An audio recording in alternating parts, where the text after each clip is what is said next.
Bismillahirrahmanirrahim. Assalamualaikum warahmatullahi wabarakatuh. Alhamdulillah wassalatu wassalamu ala rasulillah wa ala alihi wa sahbihi wa mawala. Amma ba'd. Teman-teman, pada petang hari ini kita akan melanjutkan pengajian tentang kitab Tanbihul Mughtarrin ala ma khalafu fihi salafahum at-tahir. Kita sampai pada bab selanjutnya, yaitu bab ke-23, yaitu terkait tentang pentingnya saling menasihati dalam kebaikan. Bismillahirrahmanirrahim. Wa min akhlaqihim nushu ba'dihim ba'dha. Dan di antara akhlaknya para ulama salaf itu ya, kepribadian mereka adalah saling menasihati satu sama lain. Nushu ba'dihim ba'dha. Fakanal kabir, maka orang yang tua la yatakaddar, tidak lantas menjadi keruh, tidak lantas menjadi kotor, tidak lantas menjadi rendah hati, min nushis shaghiri lahu wabil aks, yaitu orang yang senior, yang tua, tidak lantas menjadi turun harga dirinya hanya karena menerima nasihat dari orang yang lebih kecil, yang lebih senior darinya, yang mungkin lebih rendah martabat sosialnya. Dan begitu juga yang kecil tidak lantas merasa tidak terhormat ketika dikasih tahu orang yang lebih senior.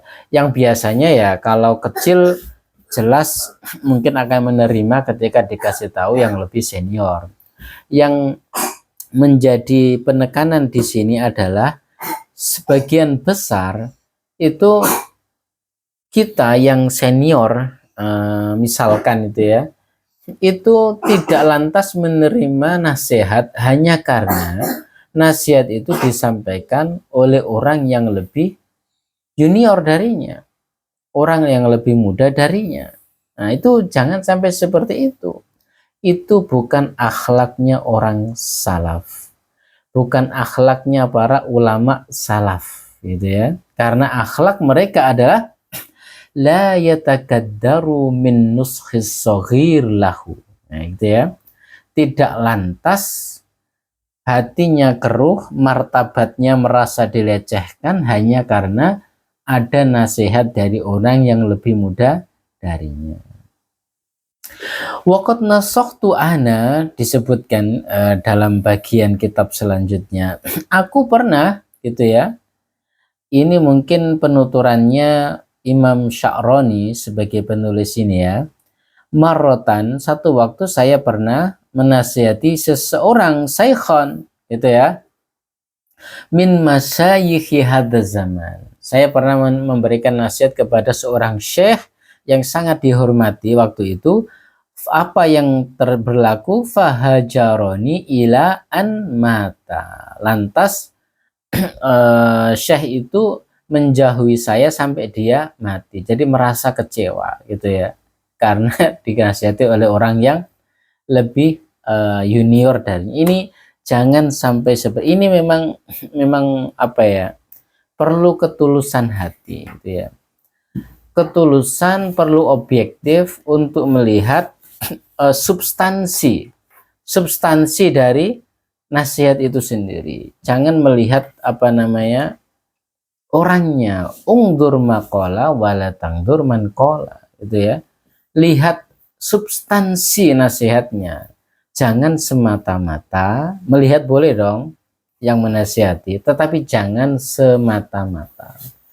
Jangan semata-mata melihat orang yang menasihati itu sangat penting sekali.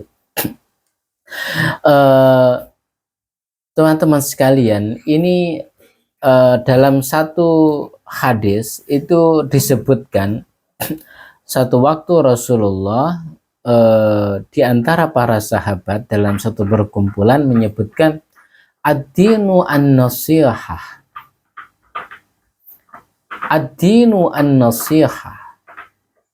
Disebutkan 3 kali ad-dinu an-nasihah. Saya sudah lama mendengar hadis ini ad-dinu an-nasihah, dan setelah saya cek itu banyak sekali terjemahan, dan itu memang mungkin bisa jadi salah satu maknanya ya, bahwasanya agama adalah nasihat. Tetapi rasanya ada pertanyaan kalau an-nasihat di sini dimaknai sebagai nasihat belaka. Kenapa? Karena hadis ini kalau kita lihat konteksnya, setelah Rasulullah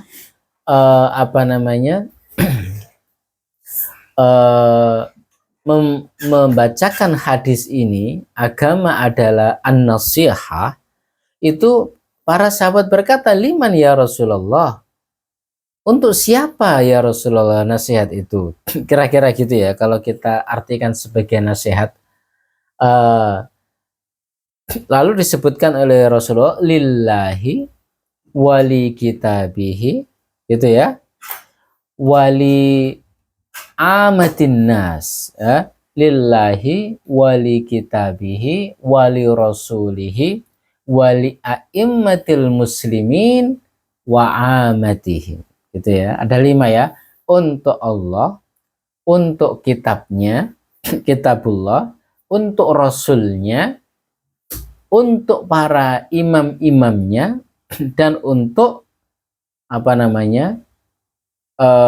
khalayak umat Islam. Jika kita melihat pada 5 golongan itu, yang hadis ad-dinu an-nasihah itu ya, kita akan melihat, oh apa iya ya, jika agama itu di sini diartikan sebagai nasihat, apa iya nasihat itu perlu kita sampaikan kepada Allah? Benar kamu mau menyampaikan nasihat kepada Allah. Yang kedua, benar kamu mau menyampaikan kitab. Bukankah justru kitab itu banyak yang memberikan nasihat kepada kita? Gitu ya.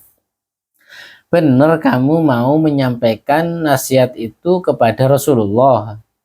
Bukankah Rasulullah yang memberikan nasihat kepada a'immatihim, a'immatil muslimin, para imam?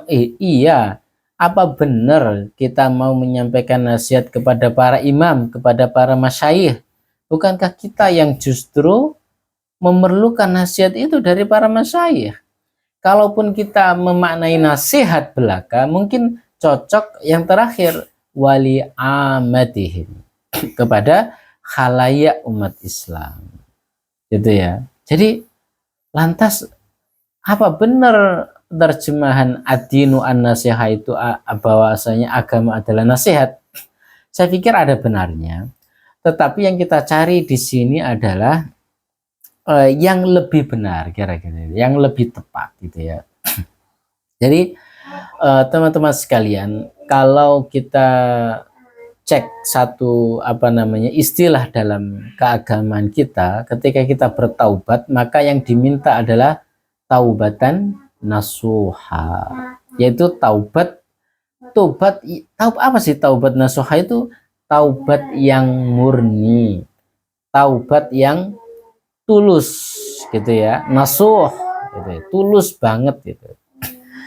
Jadi saya lebih memilih untuk mengartikan ad-dinu an-nasihah itu sebagai esensi agama adalah ketulusan, gitu ya.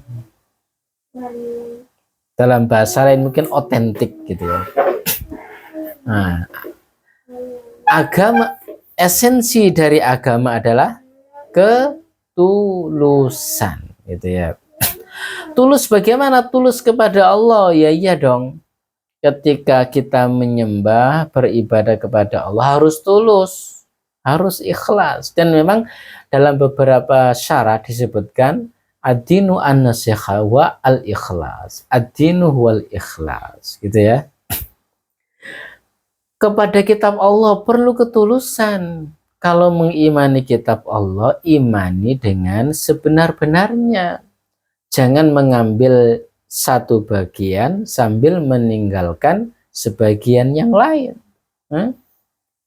Ta'khuduna ba'dhan wa tatrukuna ba'dhan. Tidak boleh. Itu ya.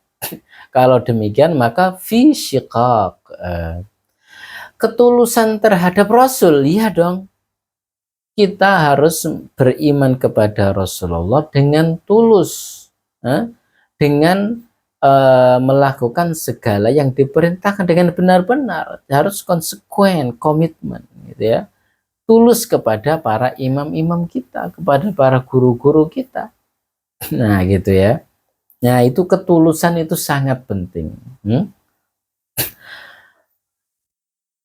Wattabi'u man la yas'alukum ajra wa hum muhtadun. Dan ikutilah orang-orang yang tidak meminta imbalan darimu. Kenapa? Karena mereka lah orang yang mendapatkan petunjuk. Tidak mendapatkan imbalan itu mungkin salah satu dari tanda ketulusan. Maksud saya gini, kalau kita mengartikan ad-dinu an-nasihah sebagai agama, esensi agama adalah ketulusan, itu dengan sendirinya itu mencakup agama itu nasihat, itu loh maksudnya.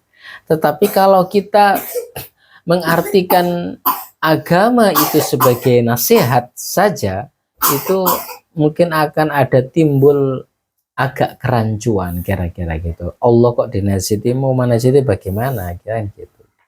Jadi artinya wujud dari ketulusan kita kepada Allah ya ikhlas dalam beribadah.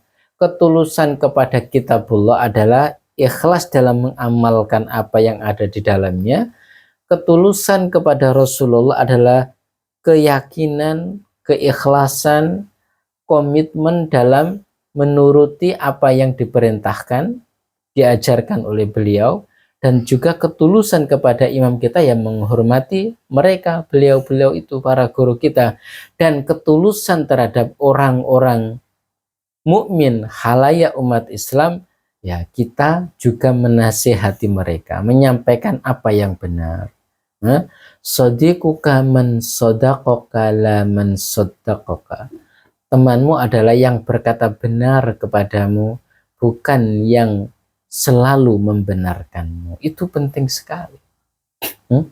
Kepada teman, kepada pasangan, kepada orang tua, ya, kepada semua saja itu kita perlu kun shadiqan wala takun musaddiqan, gitu ya. Jadilah orang yang berkata benar, jangan hanya membenarkan belaka. Jadi itu inti dari pelajaran yang bisa kita ambil dari akhlaknya para ulama salaf, yaitu nushu ba'dihim ba'dho, saling menasihati antara satu dengan yang lain, gitu ya. Karena menasihati itu adalah bagian dari keyakinan kita bahwasanya ajaran Islam adalah ajaran yang benar, gitu ya. Islam adalah agama dakwah. Kita menyampaikan bukan memaksa, kan gitu. Ya, menyampaikan itu perlu. Itu wujud perhatian kita kepada orang-orang yang lain. Terima kasih. Sekian. Wallahu muwaffiq ila aqwamit thoriq. Wassalamualaikum warahmatullahi wabarakatuh.